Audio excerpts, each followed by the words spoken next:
तवा fish मसाला।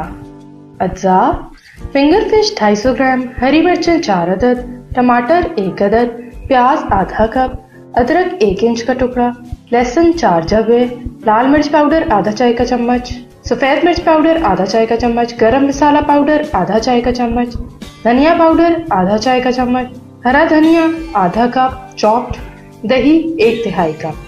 तरकीब: तवे पर तेल गरम करके प्याज डालकर फ्राई करें।